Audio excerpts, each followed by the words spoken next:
On this week's episode of You Like That podcast, we will cover the 49ers beating the Minnesota Vikings in San Francisco, recap the NFL Week 12, as well as previewing Week 13 and giving our picks.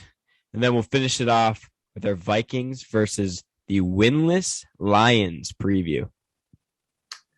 Hello and welcome back to another episode of You Like That podcast. I am Mikeless today. It's two guys and one mic. So you're going to hear every single thing that I move or do. But let's get right into it. I'm Jackson. And I'm Matt. And the Vikings game went how we expected it to go. Yeah. I mean, we both predicted that the 49ers were going to win this one. Elijah Mitchell was healthy. The Vikings D-line was depleted. And it kind of went as expected. They ran for over 200 yards on us. It was a loss that hurt because the 49ers are competing with the Vikings for a playoff spot, and a win over us gives them the tiebreaker. So that game in general stung a little bit more than other games.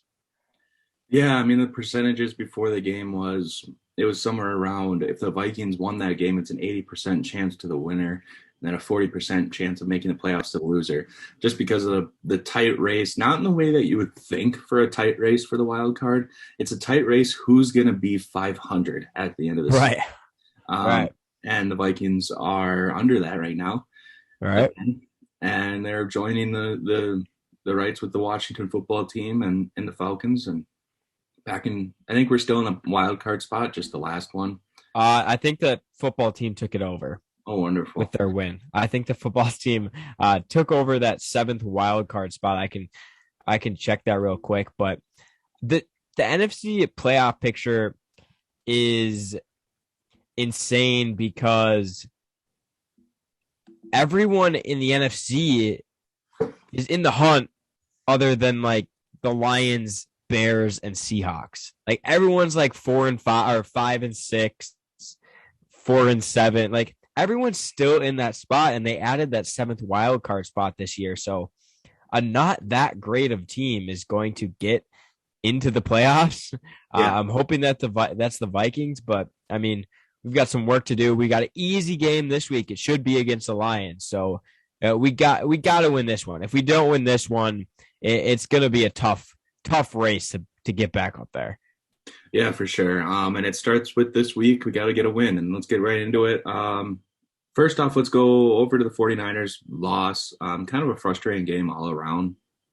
But there were a couple of positives. First with Adam Thielen. I mean, all he does is catch touchdowns, and he continues to do it every single week. You feel like he gets a touchdown, and he did it again this week. Yeah, Adam Thielen, I don't know if you saw the video of the touchdown that he had, but this is the effect of Justin Jefferson. Justin Jefferson had the shorter crossing route in front of Thielen, and the linebacker, the quarterback, and the safety all had their eyes on Justin Jefferson and left Adam Thielen wide open in the end zone.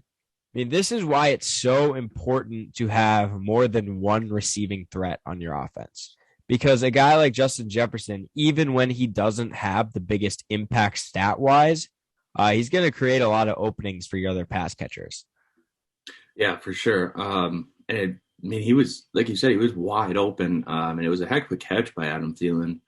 He had a couple, he's had a couple great games the last couple of weeks, but another one here, another positive, and it's a negative at the same time, but we'll get into that when we get to our negatives, is Dalvin Cook was used in the passing game a lot more this week, and we saw success from that.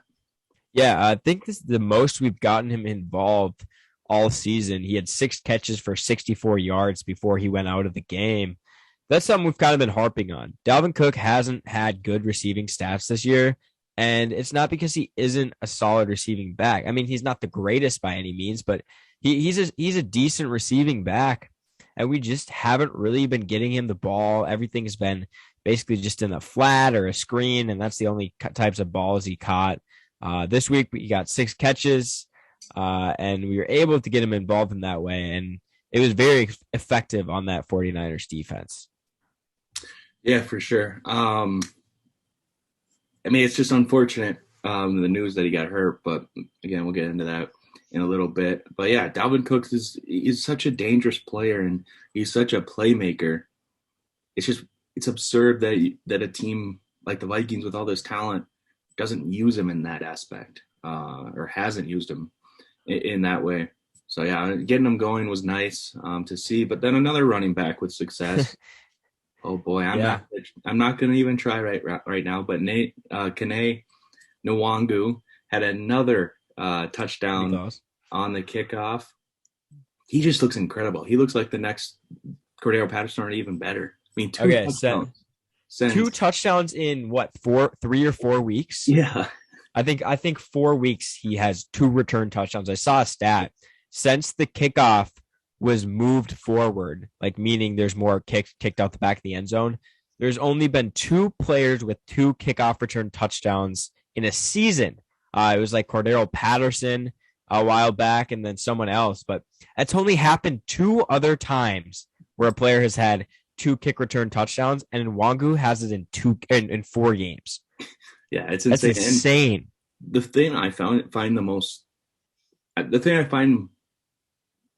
most funny about when he gets these kickoff returns, um, is how the announcers act when he does, because they're like, oh my gosh, what great blocking in front of him, just a perfect play all around. When we haven't even really had a kickoff returner who's been able to get past The 25. the 25 for all that. Yeah. I mean, we're lucky if they get to the 20. Yeah. So it's more about how good Kane is, more than how good our blocking has improved. And the other thing about that kickoff return, did you see Chad? Okay, I don't hate him. I don't know him. I just don't like Dan Chisena on our Yeah. team. I think he's very bad at everything he does. But did you see him catch up to Kane? Yes. Imagine Dan if he had Chisena, any skill. he's an improved as a gunner this year. I don't know if you've noticed it, but I have not. he's forced a ton of fair catches just with how fast he is getting down the field. He might be the fastest man on the planet. He might. There's a good chance he's the fastest. He might be faster than Tyreek Hill. There's a very he is so damn fast, and it's crazy. But yeah, Kenny Nwangu, 2 touchdowns in 4 weeks. And he played like 3 snaps of offense. He's got scored 14 points just off kick returns, and the hopefully excitement you have as a fan when you know every time there's a kickoff, there's a potential of getting a touchdown from it is something that I missed, having Amir back there for the last couple of years. And I mean, the cutting of Amir Abdullah, he certainly wasn't a bad player. Like, he wasn't a liability when he was out there. He was a fine player. He didn't make many mistakes, but he really didn't do anything. And when you cut a player who doesn't make mistakes, you know there's something special that they're cutting him for. And that was when we knew that Nwangu was. He catches the ball and he sprints full speed ahead and doesn't slow down. That's what I love about Doesn't him. get touched. No, Right? He doesn't get touched. He just sprints. Yeah. He just sprints, and if there's a hole, he hits it. Yeah. I'm hoping that we get him back. We get him. We'll go over this a little later, but get him more into the offense a little bit, maybe. See what he can do there, too, with Dalvin's injury. But speaking of Dalvin's injury, Dalvin Cook tore his shoulder, separated his shoulder, and tore his Labrum. Labrum. His other one. I mean, he tore his other one before it was injured. So he's 2 shoulders down. From what I heard about this injury is you can't press anything. You can't do a push press. You can't do a push up. You can't press anything while you have this injury. So him coming back it could be a couple of weeks, but the surgery could take a couple months. So it's not a good injury. The media made it sound like the earliest he could be back is a Chicago Bears game. So this weekend we play the Lions. Hopefully, we won't need him for that game. Yeah. Next week we play a Thursday night game against the. I don't remember who it's against, but we play a Thursday night game. So that would be a quick turnaround from this week. So he probably wouldn't be back there, and then we've got that extended bye or whatever, 10 games. Not a bye, but you get more days off having a Thursday night game. And then we play, I believe, a Monday night. we play a Monday night game. Yeah.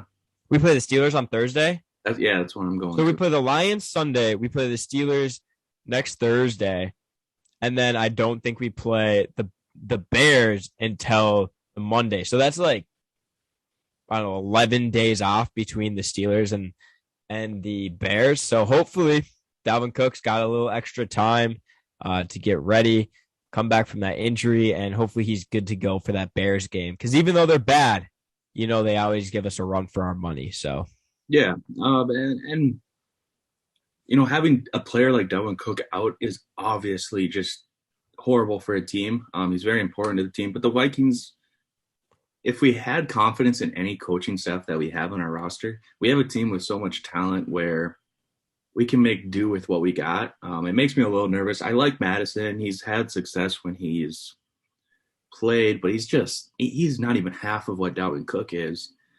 He's more of an up-down runner. He's not a side-to-side runner. He doesn't see holes that well.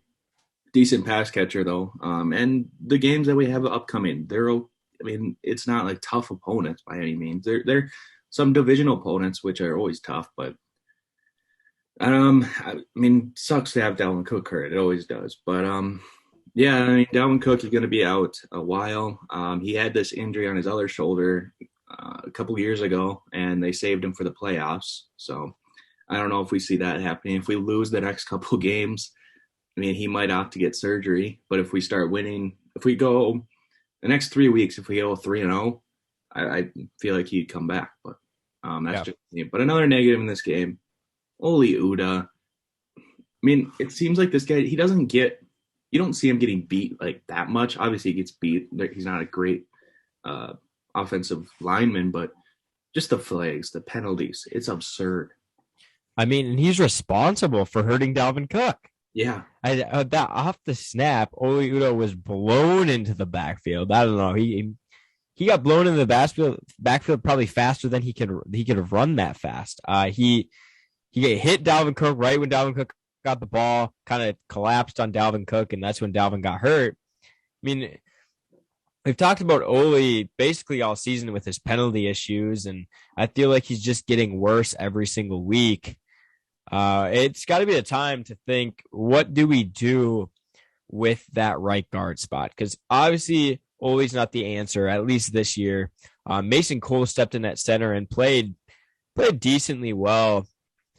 And you got to wonder if Oli might lose his guard spot to Bradbury, or what the plan is there. I know the Vikings are pretty conservative they don't like changing out their offensive linemen. That's why I was surprised when Garrett Bradbury didn't slot back into the starting lineup. But I don't know what we can do with Oli Udoh at this point when he's just been terrible. Well, we saw it with Drew Samia. They kept him in there as long as they could. They don't like turnover. They like consistency in the position.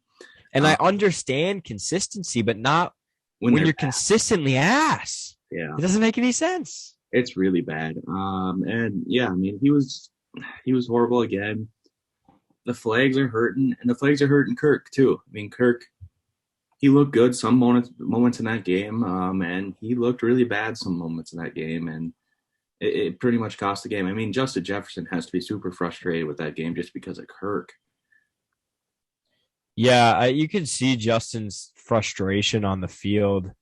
He was yelling a couple times after some missed balls, and you get a little PTSD as a Vikings fan seeing that, because we saw the Diggs situation play out a couple years ago where he was obviously visually frustrated at Kirk, and Justin Jefferson's a star in his own right, and he knows he can be the best receiver in the NFL. So when he's not having big games and his quarterback's not on, he's not getting that recognition. And that's what kind of scares you about him, maybe being a little distraught. Yeah. You know how I feel about that whole situation. I'm terrified of Justin Jefferson leaving to Stephon Diggs.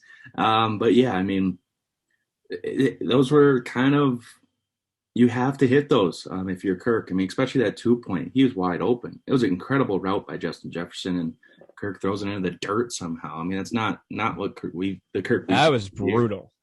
And a couple times the other times he missed too. And it's frustrating when this Kirk comes out, because this is the Kirk that the media wants you to see for some reason, especially when he's lining up under a guard. They don't show any of his highlights. They don't show any of his touchdowns. But if he does something wrong, oh my God, he is getting hounded by the media. Yeah, he he for some reason the media and the public just like hates Kirk. I don't really understand why. It's always been this way. And he's just kind of the laughing stock of the NFL, despite him not actually being bad. I mean, worst case scenario, Kirk Cousins is a slightly below average quarterback. He doesn't, and like when he's playing his best, he is a very good quarterback, I would say. So he's not in the range of quarterbacks that you typically get roasted on the internet. So for some reason, everyone hates Kirk Cousins, even though he's probably the nicest man in the world. And that's why they hate him. He's not constantly gets ragged on. That's why people love Odell Beckham Jr. and he's been bad for so long. And they love players like Baker even. I mean, they just have that attitude, and it's all a drama show. And Kirk Cousins is boring. He doesn't do anything really with the media unless it's commercials that make him look kind of geeky. And they just don't like that. He's not fun. He's boring and he's weird. And they don't like him. But yeah, it's kind of frustrating. But Kirk, he didn't have his greatest week. And the thing about Kirk is you can tell when he's not playing well because you can see it on his face. Yeah. And it's never a good sign when they show Kirk close up and he's doing that weird like mouth thing. And it does make weird faces. He blinks a lot when he's nervous. Has a weird, not like a smile, but his mouth looks like a smile. Yeah, it's like straight and you can like see his teeth. Yeah. It's very weird.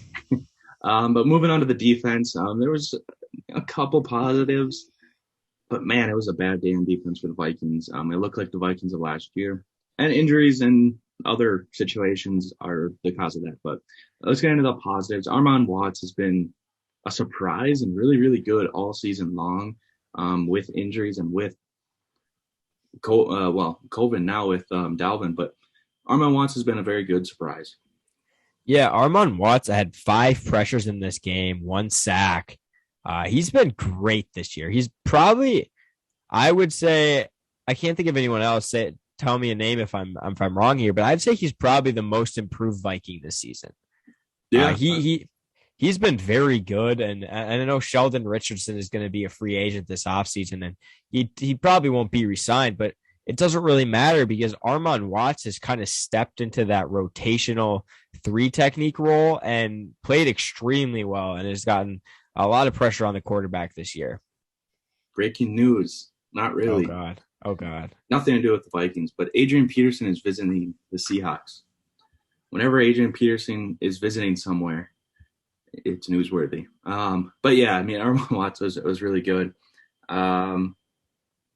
The other person that was really good and almost had half of my hot take, but Harrison Smith had an interception early in the game that kind of, it looked like he was going to be changing the momentum, changing the game a little bit. It was early, but he had a really good game in full. And with Xavier Woods not playing like he has all year and having really rough weeks, almost back to back to back, Harrison Smith stepped up big.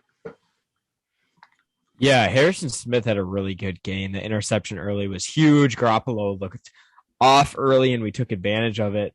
Cameron Bynum out this week, so he couldn't rotate in at all. But Harrison Smith, yeah, he really stepped up and made his presence felt, even though it wasn't the greatest game by the Vikings defense. Yeah, for sure. And it's starting. That's the positives, but let's get right into the negatives. And I just have one thing before that. It's starting to seem like Cam Bynum, when he's healthy, maybe will be slipping into the more Xavier Woods role. The way Xavier Woods has been playing, it's been very disappointing. And so much for that extension talk that we're hoping for Xavier Woods, because if this is the real Woods, it's not looking good. Yeah, he hasn't looked good the last 2 weeks, and which is tough for him because, yeah, you mentioned he's only on a 1 year deal, so this kind of prove it year, and he started off really good, looking like he was going to be a player that was at the top of the list for extension, and if he keeps playing like he has the last 2 weeks, I don't, and seeing how Cam Bynum has played, I don't know the Vikings are going to have a decision on their hands. for sure.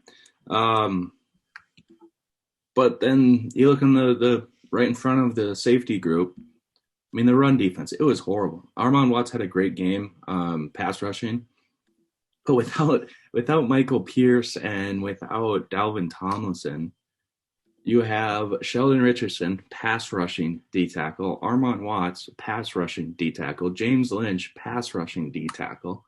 There's no run Right. stuffing in there. Everson Griffin, pass rushing left end, but there's no run blocking, run stopping there. So Yeah, there really wasn't Sheldon Richardson playing on the defensive end.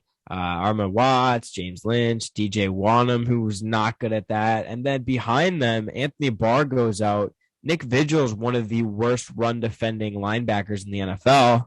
And I feel like Eric Kendricks hasn't been excellent in that area this year as well.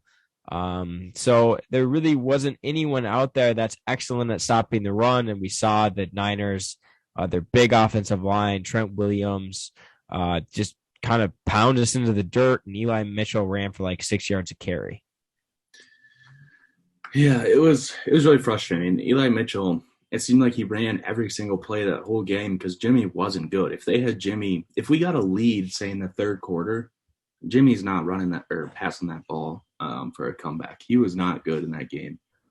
And Eli Mitchell and top five running back Deebo Samuel just ran around us very, very easily. So that was very frustrating. So Vikings got off to a quick start in this one.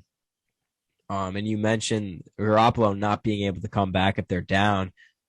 We've held like 2 score leads almost in like a lot of our games this season. I was confident that if we held the 2 score lead, or if we had a 2 score lead going into the second half, we would have this game in hand because it would force the Niners to go away from their game plan and what their offense is built around, and that's running the football. That didn't happen. They kind of kept it close, and then the defense just got worn out, and they just ran all over us, Deebo, Eli Mitchell. And when they threw it, the receivers were wide open because Mackenzie Alexander absolutely sucks now. So, I, yeah, it the, was the sudden just a switch brutal in our day. secondary, the sudden switch in our secondary has been disastrous the last couple of weeks. It's been It very pisses me off because Mike Zimmer, known as the DB whisperer, right? yeah. He he's the guy that just grooms defensive backs into being good players. You look at our defensive backs and how bad they are. I know a lot of people don't really look too hard into PFF, but even if like the grades are off, it's not like completely wrong. It's not like they assign a random grade to a player. Like they do watch the film and they do rate these players, even if it's skewed sometimes. But looking at PFF's rankings of cornerbacks, Bashad Breeland, 110th out of 118 cornerbacks. Mackenzie Alexander, 117th out of 118 cornerbacks. So we have two of the worst cornerbacks in the league, and that's including like backup cornerbacks who have played this year as well on any team. So two of the worst cornerbacks in the league on your starting defense. That's not something that can happen when your head coach is supposed to be the guy that grooms D-backs into being good players. Yeah, exactly. I mean, Vikings fans were very excited to have Mackenzie Alexander back, a familiar face. He played pretty well most of this year in the slot position, a position he didn't want to play in his first trip with the Vikings, but realized that that's where he has to play and that's where he's best. But right now, it's just, I mean, he's struggling. But yeah, the Vikings 34-26 loss, a very difficult to watch game at the end for sure for a Vikings fan.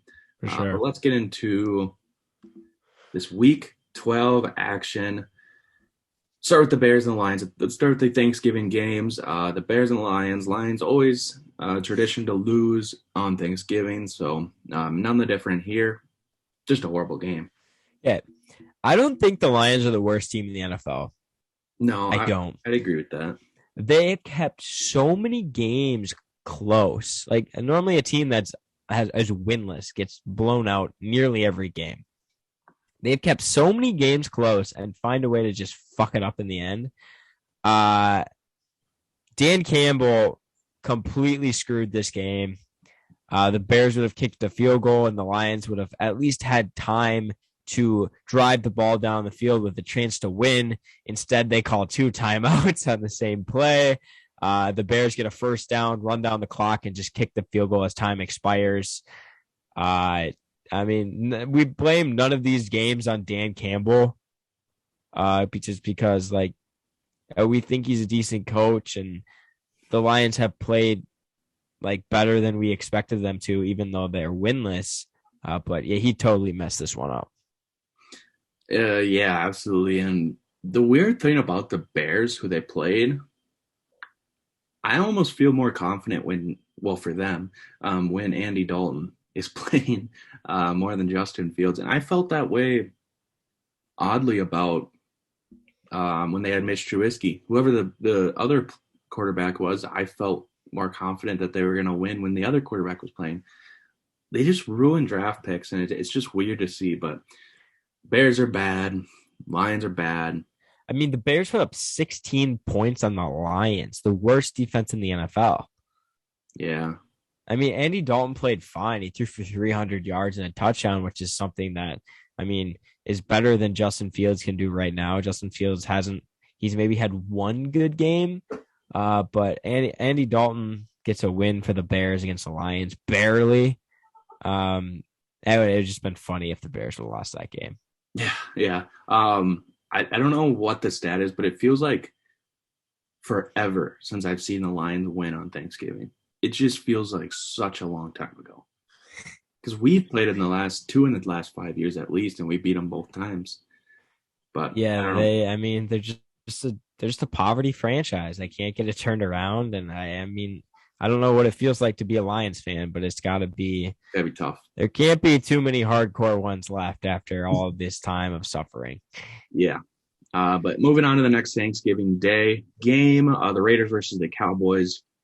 A surprising game, to say the least. The Cowboys, they got beat again. They didn't look horrible, but the Raiders just look good again.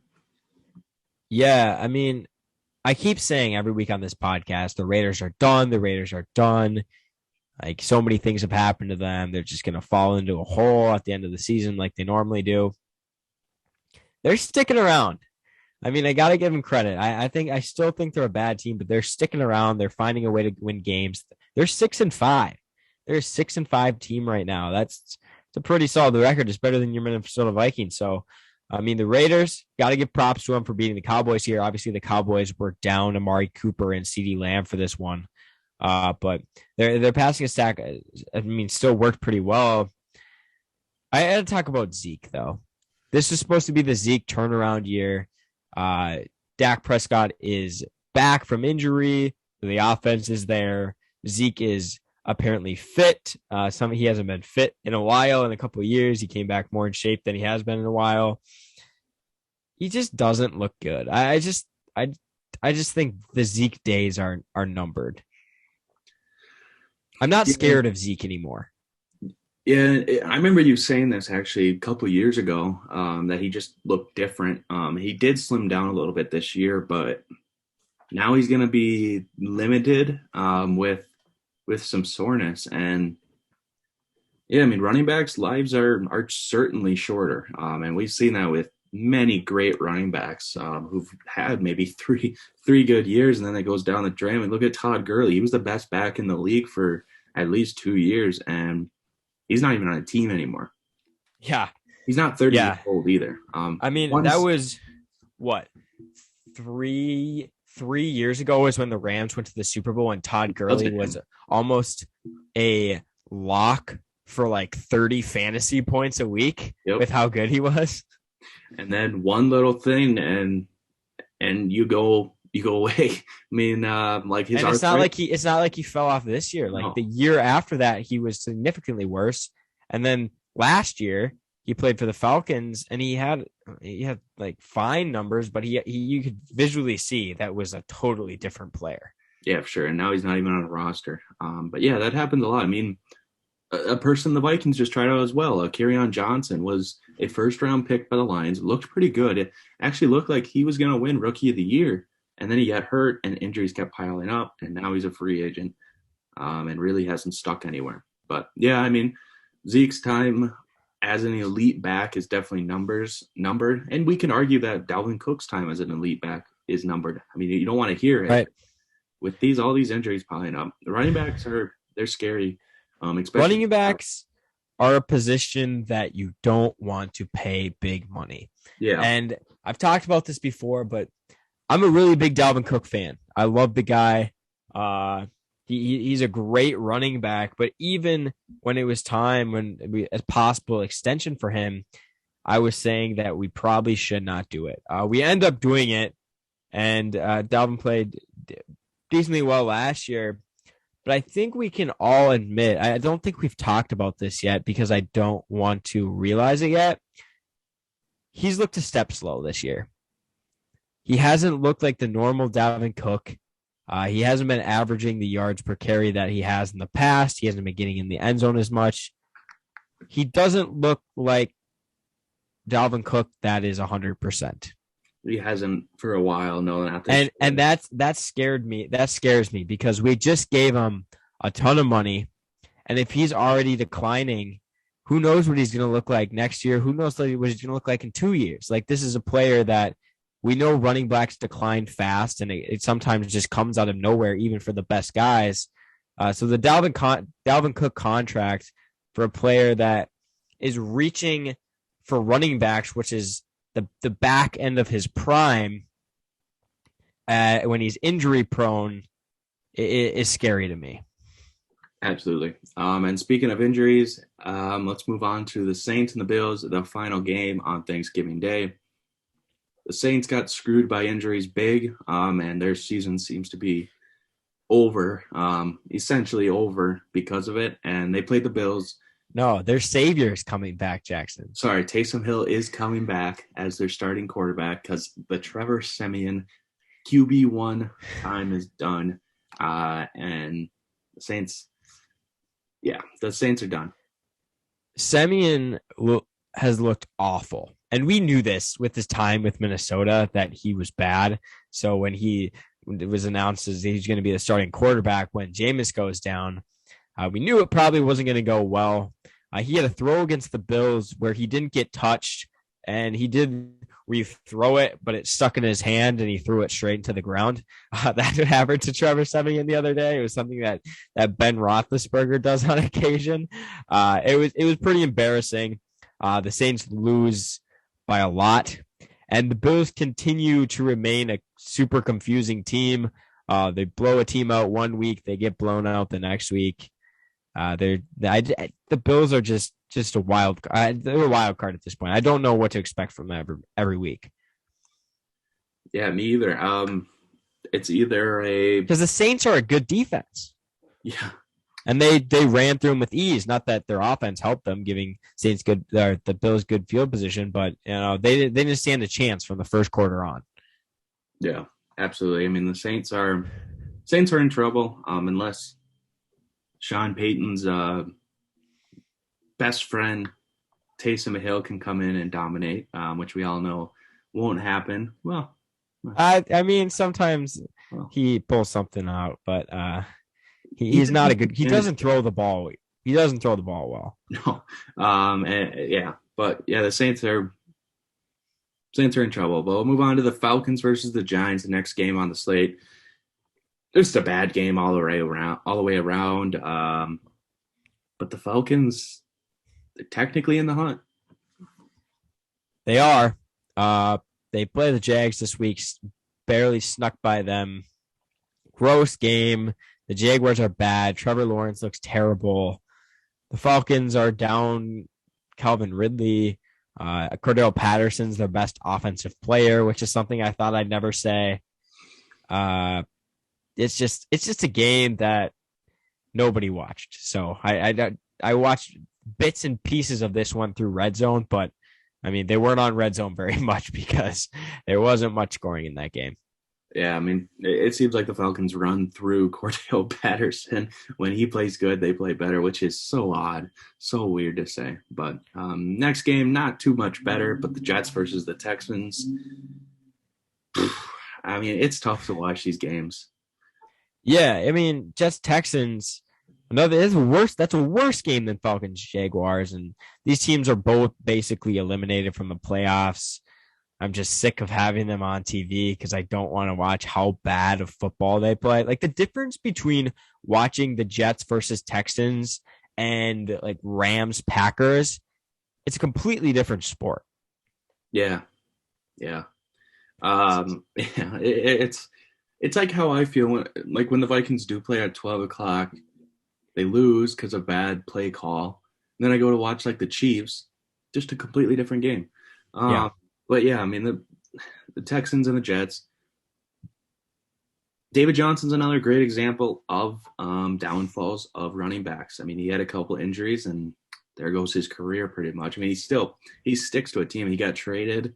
That's probably saved his career, to be honest. He could be a free agent right now if that trade did. I don't know. The only reason he isn't a free agent is because he's on the Texans. Yeah, that's The Texans this offseason, they've obviously got David Johnson in the DeAndre Hopkins trade, and then they added Mark Ingram, Philip Lindsay, Rex Burkhead in free agency this offseason. Obviously, Mark Ingram got dealt back to the Saints. Philip Lindsay got cut last week. And Rex Burkhead is Rex Burkhead. So it opened up a path for David Johnson to get a little bit more carries. But, I mean, him getting more carries just makes it more evident how bad he is. Which is so weird because, again, he was like Todd Gurley. He was his rookie year. He came out of nowhere from a small school in Iowa. Yep, Northern Iowa. And he took over the league. He was one of the best, if not the best running back for at least a year for him. Could pass catch, could run.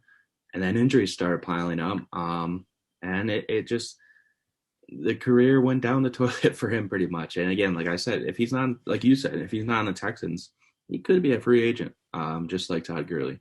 The weird thing I wanted to say, Cordell Patterson is literally the complete opposite of what a running back should be because he's a running back, but he's getting better with age. That is just a complete anomaly of whoa. I should not have tried to say that. Titans move on to the Titans versus the Patriots. I'm not sold that the Titans are bad. I'm just not. I can't. Titans are bad. They're so bad. I mean, there was the Patriots, but okay, Titans, they could get a pass because AJ Brown just went on IR. Julio Jones is on IR. Derrick Henry on IR. Their offense, if you look at the names on their offense, you can't tell me they're not a bottom 5 offense in this league. Ryan Tannehill, Donta Foreman, Dontrell Hilliard, Nick Westbrook-Ikhine. Who else is the receiving for them? Josh Reynolds still on the team? No, Josh Reynolds is on the Lions now. They cut him the other week. Oh boy, I honestly they cut him and he turned into the Lions' #1 receiver. Oh god! But their offense, if you look at the names on their offense right now, I don't know how they're going to score more than 20 points a game. I really don't. They don't have anyone. Yeah, it is pretty bad. They got lucky with the Dontrell Hilliard 70-yard touchdown, but other than that, he did not move the ball. Yeah, Titans.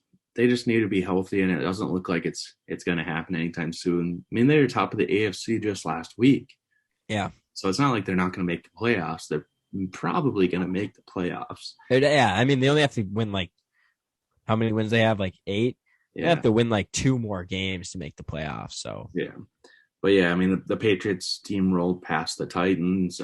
They look like they could be the best team in the league somehow, even with Tom Brady leaving. But Mac Jones looks like the real deal, and the Vikings passed on him. Moving on to the Eagles versus the Giants. That was just a horrible game, and it was kind of expected. I mean, the NFC terrible. The NFC least it has obviously not very good teams, and the Cowboys are well above every team in this division. But it seems like whenever they play each other, one, it's a bad game. Two, either the defense sucks or the offense sucks or both. And that was evident this game. I mean, Jalen Hurts looked horrible, the worst game of his career by far, against a bad Giants defense. And every week we watch the Eagles, we get reminded that Justin Jefferson was one pick behind Jalen Reagor. Yeah, Jalen Reagor has two balls go through his hands at the end of the game that could have been touchdowns.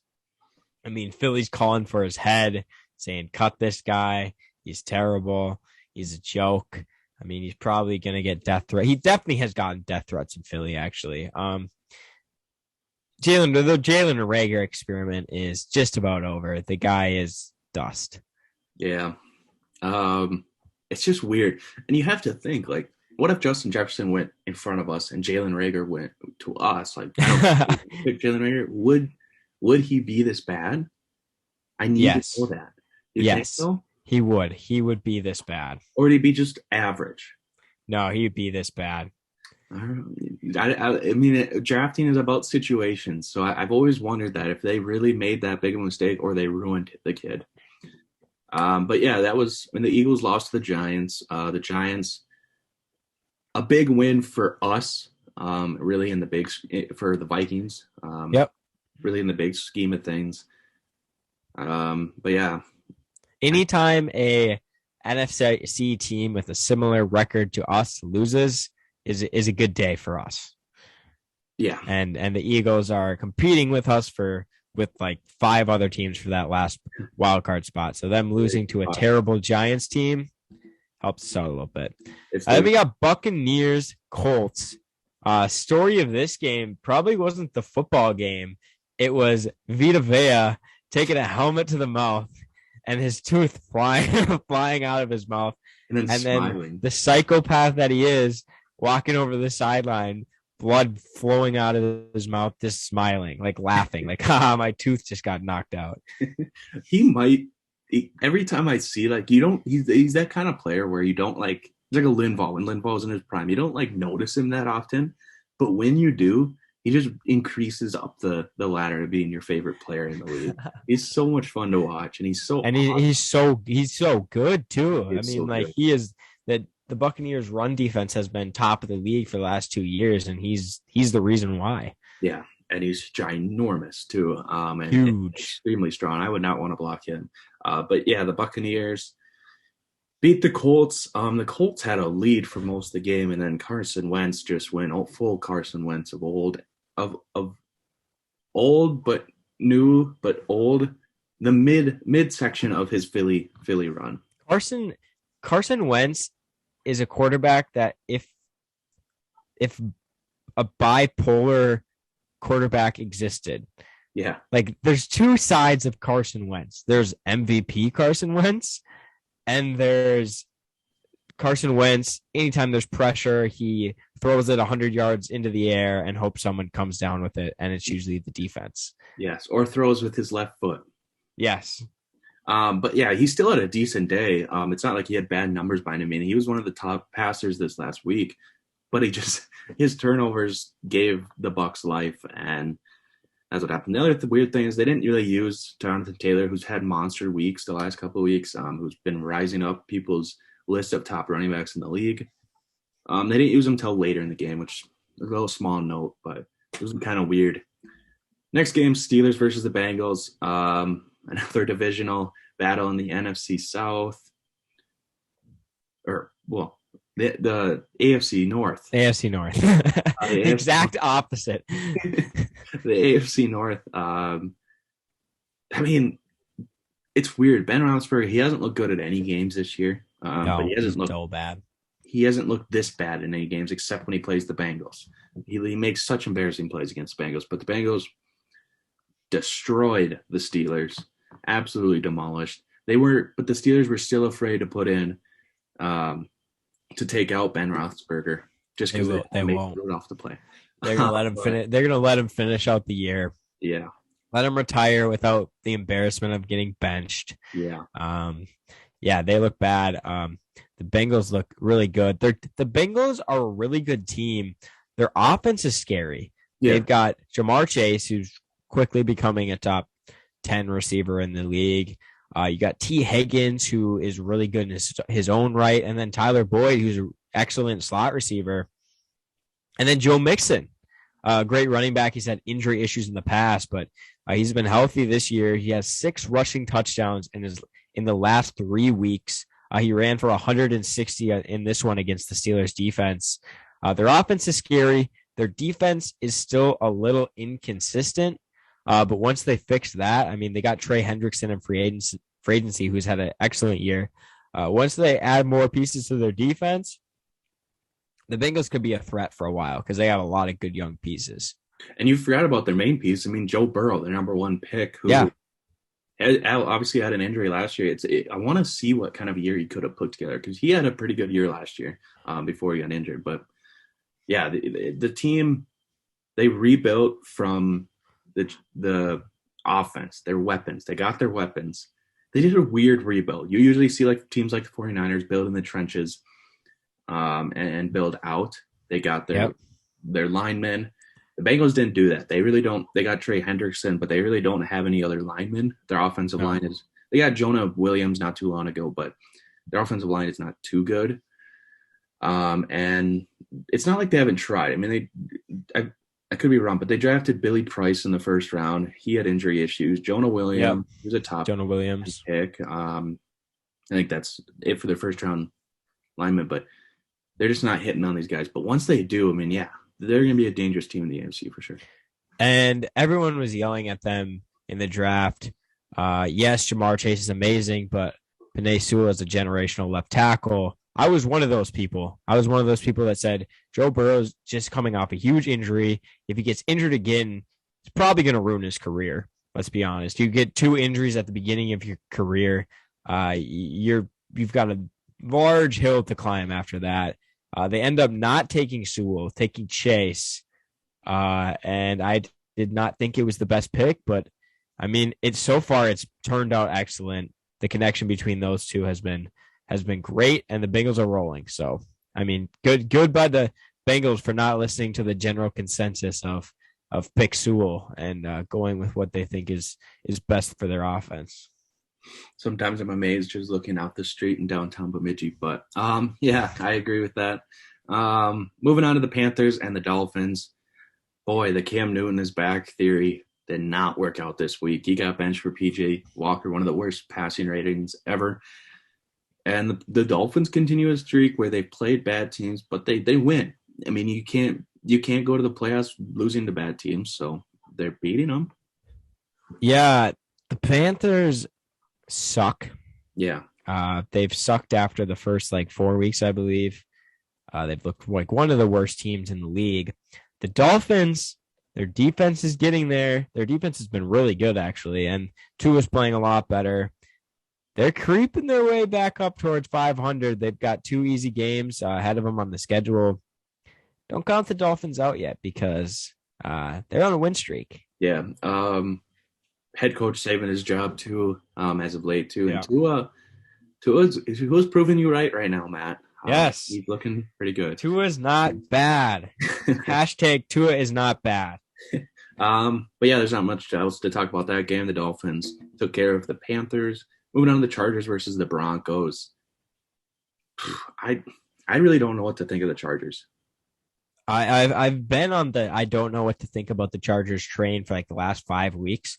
I think I know what I think about them now. I don't think they're good. I mean, they're exciting. They've got big names.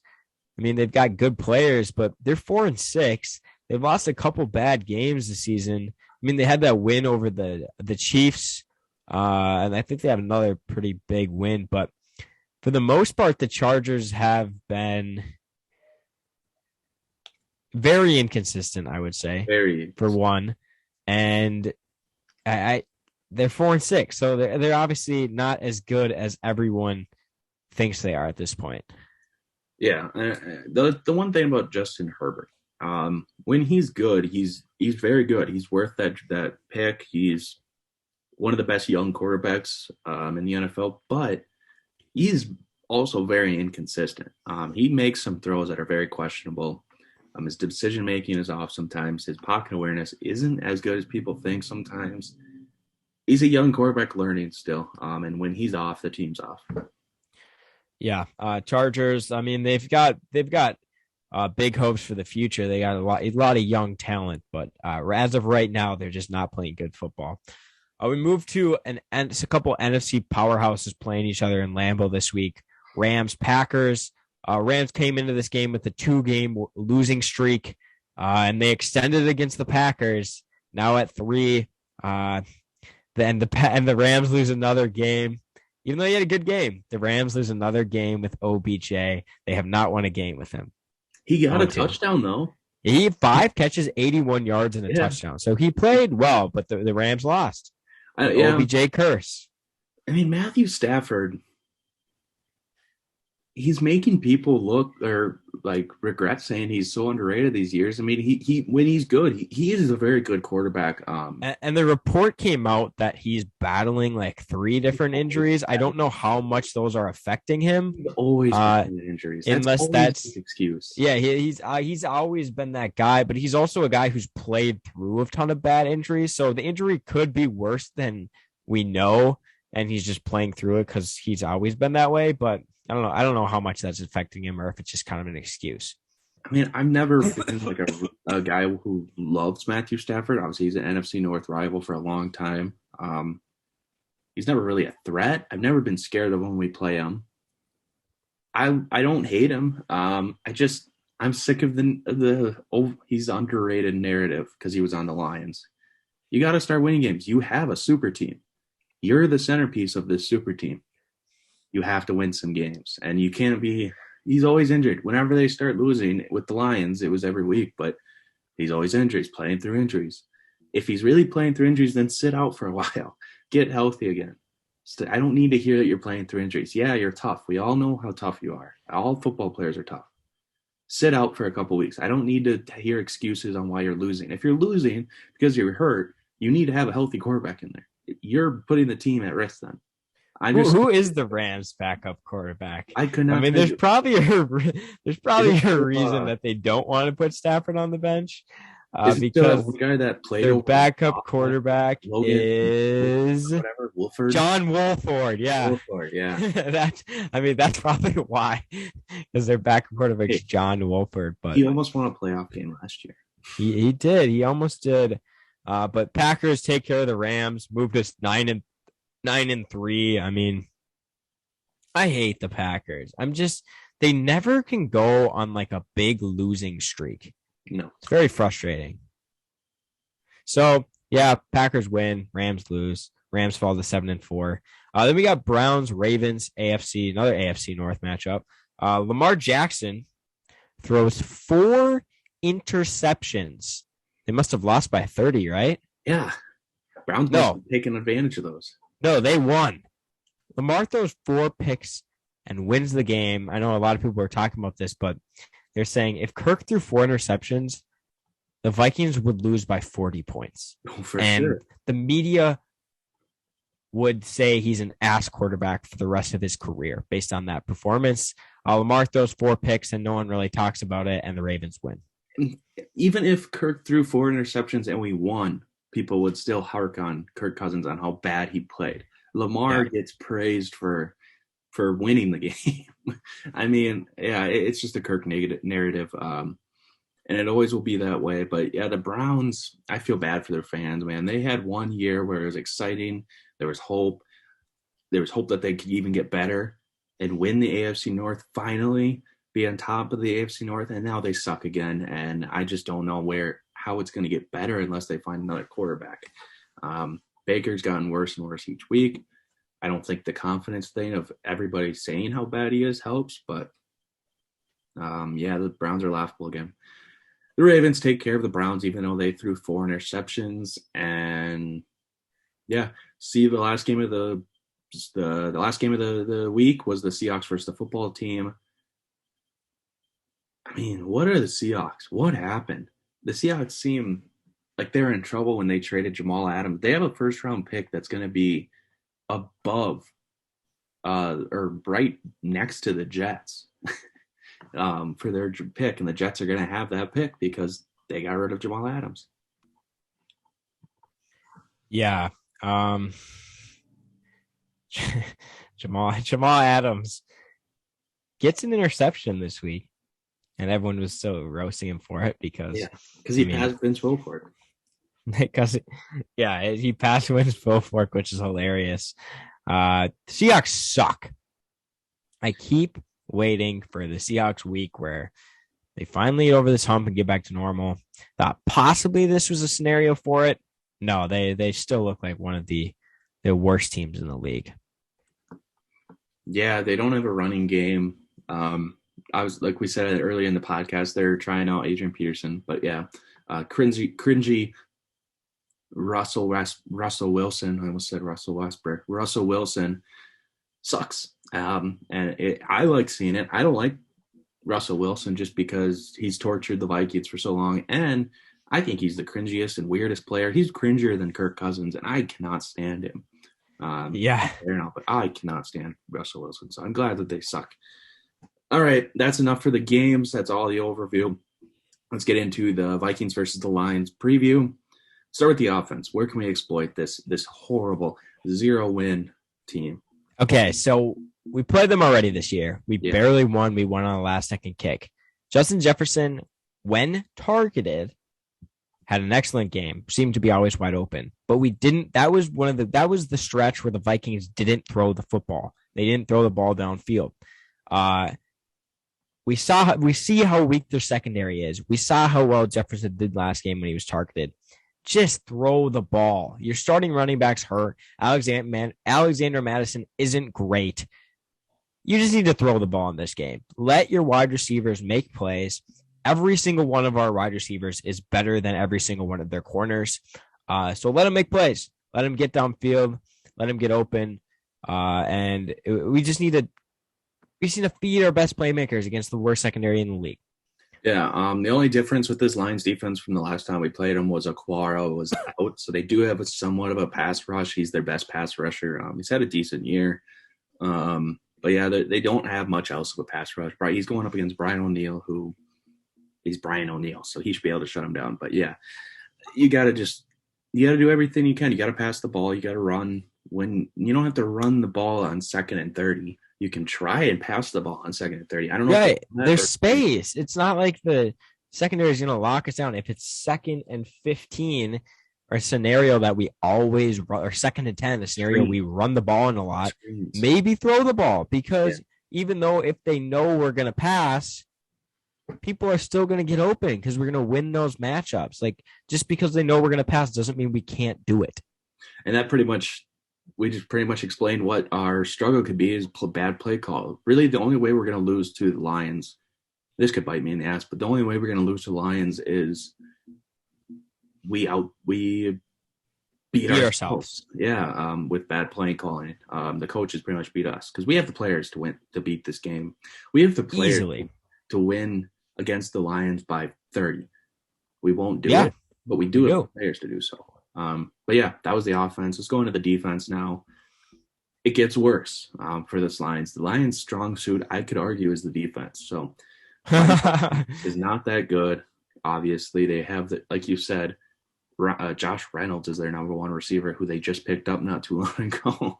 They picked him up in the middle of a season, and he's their best receiver. Equanimeous St. Brown is their slot. No, Amon-Ra, his brother. Oh, my bad. Amon-Ra St. Brown is the slot, and Khalif Raymond is the other wideout. Jared Goff's been horrible. Still hasn't won a game away from Sean McVay. That's an insane stat. And the other big thing, yes, it is. That's just insane. A number one overall pick. It just makes it look so bad. But the other big thing about this game is DeAndre Swift's going to be out. He's their best player by far. Offense, defense, special team, coaching. He's their best player. He's really, really, really good. And he's going to be out. But they do have Jamal Williams, who doesn't give the ball up. We know what he's done against us with the Packers. He's a decent pass catcher. But where can we exploit this offense? I mean, their offense is not good. No. Breeland, Mack, Dantzler. I mean, Patrick Peterson's out for COVID, but those guys shouldn't be getting burned this week because they're going up against some horrible receivers. We're going up against a backup running back. We're going up against a backup caliber quarterback. We're going up against a meh O-line, like an average O-line at best. I mean, this should be a game that, even though we're depleted on defense, missing our entire defensive line and Patrick Peterson, this should be a game that we still have the advantage despite our injuries. Yeah. I mean, we played him last game without Dalvin Cook. I have a theory that Dalvin Cook just does not like playing the Lions because that's where he got his first ACL injury, was against the Lions when he was on his way to winning Rookie of the Year. Was he out that game? Yeah, we had Alexander Madison played, who had a really good game, had over 100 yards. He had a bunch of receiving yards. So we know what we can do against this team, both on offense and defense. Like I said, just can't let them run on us. We're going to have – that's the other big thing we haven't mentioned. Michael Pierce is back, baby. Is he? Michael Pierce is back. For sure. I will look it up, but that's what I've seen this morning. And Dalvin Thompson might be back too because he got COVID if he's test negative, and I think it'll be 10 days by Sunday. So they aren't running. Michael Pierce and Dalvin Tomlinson being back would be huge. So Everson Griffin said, or that was a long time ago. Sorry, but yeah, Michael Pierce is back. I don't know what the Everson. We have Michael Pierce has been designated for return to practice. Huge. Oh, great. Christian Darrisaw's hurt. Sorry, distracted. Anyways, Michael Pierce being back, Dalvin Tomlinson being back. They aren't running anywhere, to be honest. They aren't running nothing. With Jamal Williams, that would be huge. It would help the pass rush. We don't have anybody. I mean, DJ Smith, his first career game was last week. I didn't see his name. He had 1 tackle for loss, which is nice. We signed him in the middle of the season. But boy, I mean, we need a pass rush, and without Everson, we really don't have much. But having Michael Pierce back and Dalvin Thompson will help that. Yeah, it definitely will. Against a bad Lions defense, getting some guys back will only increase our chances there. You mentioned Jamal Williams; he's still a good back despite him being a backup. So we can't let him run all over us. If we stop him, I don't see too many other threats on that offense. But that'll wrap up our Lions-Vikings preview. It should be the game. It's definitely a game where the Vikings have an advantage. We just need to exploit that advantage, something that we're not used to doing against bad teams. So we'll move into our Week 12 NFL picks here. Looking at last week's picks, Jackson went into the week up 2. He comes out of the week, we're tied again. I mean, I think 2 is the biggest lead that any of us have had all season. Yep. And he gets 7 picks right. I get 9. It's back to tied. 100 point. Wait, why do we have 0.5? Because we, was there a tie? The Steelers. That's right. There was a tie. 100.5 correct for each of us. We're tied again. Moving into week 13. Where I'm just waiting for one of us to take a significant lead. It's just not happening. No. And looking at this, we nearly have the same exact picks. So let's get right into it. The Cowboys versus the Saints Thursday night game. Tomorrow it airs. I was going to pick the Saints. I really was. But because Taysom Hill is starting and they're getting a little bit of new juice in their team. But the Cowboys are coming off a tough loss. They're going to be committed to getting this ship right. They've been awakened a little bit. I think the Cowboys win this game. Yeah, I mean they've been struggling the last couple of weeks, so I think this is their bounce back week. Cowboys too. Cardinals, Bears. I have the Cardinals. Bears are bad. Yeah, I have the Cardinals as well. I think Kyler Murray's back this week, and they won 2 of 3 games with Colt McCoy. So I don't see them losing to the terrible Bears team. Yeah. Eagles, Jets. I have the Eagles in this game. Definitely a bounce back is in order.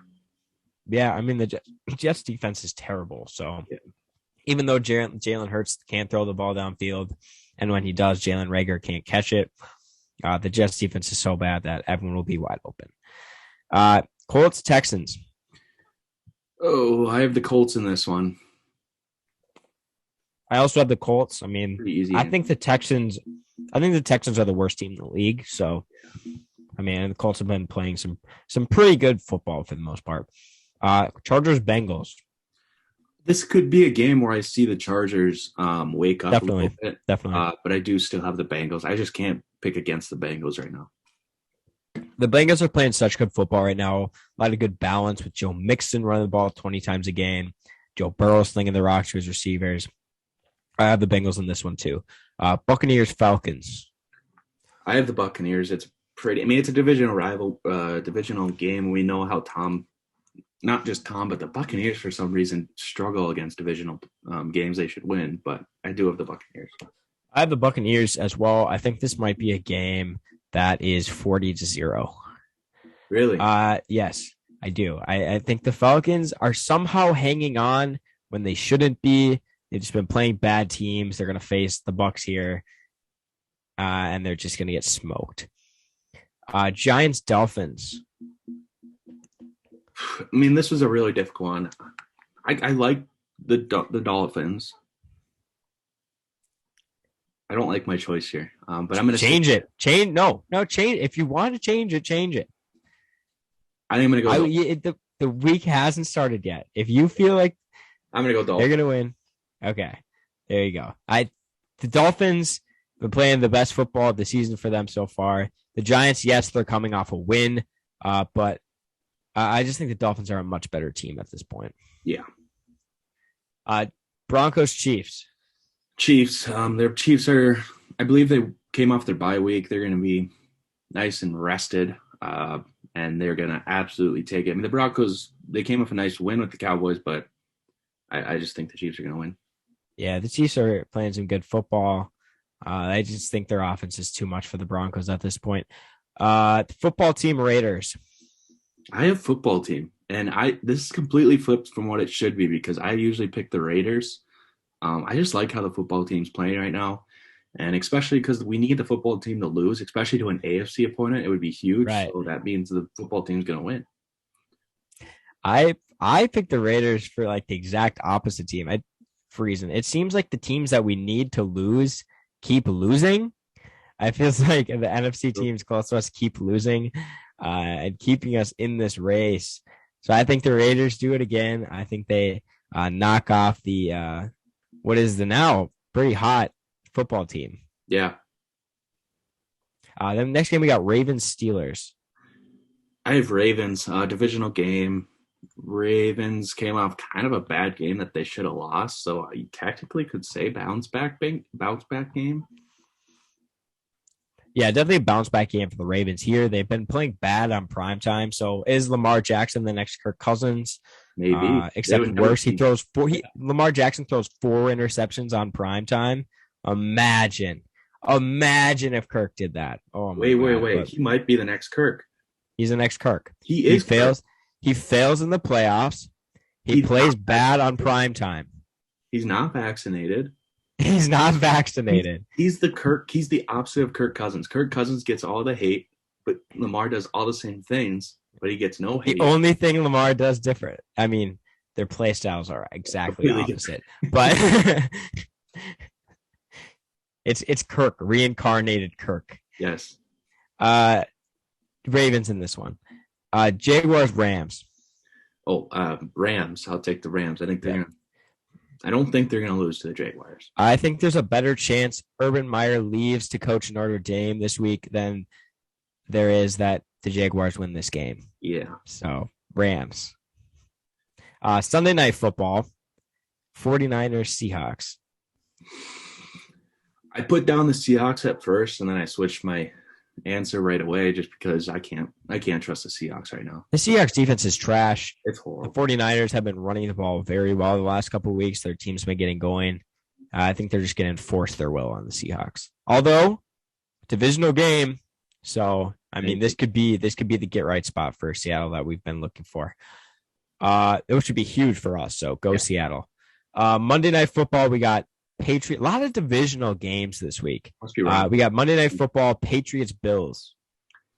We should have a rival week in the NFL. I have the Patriots here.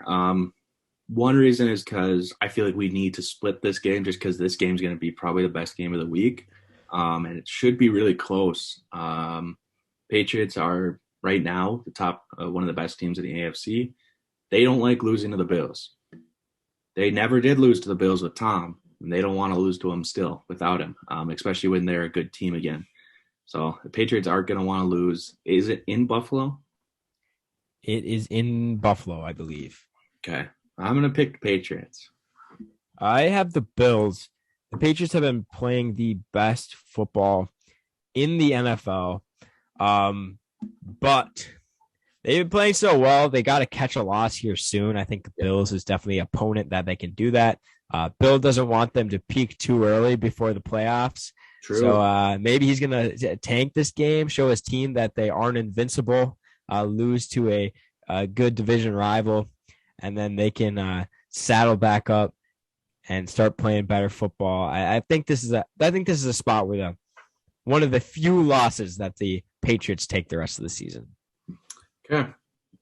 Well, those are our picks of the week 12. Let's see if anybody can take a lead. We have a lot of similar picks. It's a lot of pretty easy picks this week. I think we only have like two or three. So not much will change, if anything, this next week. But let's get into our Vikings predictions now. I have a completely different one than you this week. Our predictions last week were pretty spot on. We flipped the scores. We both predicted the 49ers to lose. Win. The 49ers to win and the Vikings to lose. We both predicted the 49ers to score 27 and the Vikings score 27. So that's pretty neat. Both of our hot takes didn't happen. I had half of my hot take happen. Harrison Smith had a pick, but Xavier Woods had another terrible game. But yeah, what's your score prediction for this week? I think we played the Lions this year. We know what doesn't work. We know what killed us in the first game. We're not going to – if we run back with that same game plan, there's not a chance. You can't do the same thing twice and expect it to work again. I think the Vikings are finally going to take some chances against the Lions and try to just kill them to boost the Vikings' confidence and show the players on our team that we can win, we can blow teams out, we can enforce our will on our opponents to give them some juice heading into the later part of the season. I think we blow out the Lions. I think we beat them 38-17. That would be really nice if we did, but I just can't confidently say that that's going to happen. So I'm going to go another close game, another field goal game, 17-14 Vikings. I mean, we can't play every game close. I don't know. I mean, we might be able to. We might. And yeah, I have another close game. I don't know. Just the Lions. We never really have issues with the Lions. We beat them a lot. Well, we really blow them out. We had issues with the Lions. Marvin Jones, that Golden Tate overtime, like flip into the end zone. Yeah, that was not good. But what's your hot take for this game? We got to get Cousins. Kirk Cousins throws 5 touchdown passes in this game. See, that's doable. We can maybe get that. We can maybe. I think it's possible to make sure that. Does it what? Does it add up to your score? Yes, I made it. 5 touchdowns gets us to 35 plus a field goal is 38. There we go. Well, I have a no. I spelled that wrong. Kene Nwangu. I'll get it eventually. Close. Kene Nwangu. Kene Nwangu. I have a Kene Nwangu rushing touchdown. I'm really, really hoping that we get him more involved in the offense. And if we do, maybe he burst out for like a 30, 40, 50-yard running touchdown or receiving. But I'm going to say maybe he's the next Dalvin Cook. It could be the next Dalvin Cook. But then if he's next Dalvin Cook, we might take him away from kick returns. So I almost don't want him to be next. We're going to take away our next Dalvin Cook just because we want a good kick returner. Because we don't want to lose that firepower on special teams. Yeah. Yeah, I like that one. I think they get Kenny more involved this week. Obviously, Madison's probably going to handle the Yeah. majority of the carries, but I'm hoping we get Kenny involved because we've seen his explosiveness. So why not try it, especially against the Lions? Put him in the Amir Abdullah role that he had every once in a while. He'd come in Yeah, better runner, so maybe he'd actually burst out for a couple. right. Exactly. I mean, that'll wrap it up for this week. Hopefully, the Vikings, easiest game of their season this week. They need to get back to 500. We got to do it. We got to take care of it. And hopefully, we're coming back to you next week talking about the Vikings blowing out the Lions and me getting my score prediction correct. Yeah. And as always, you like that.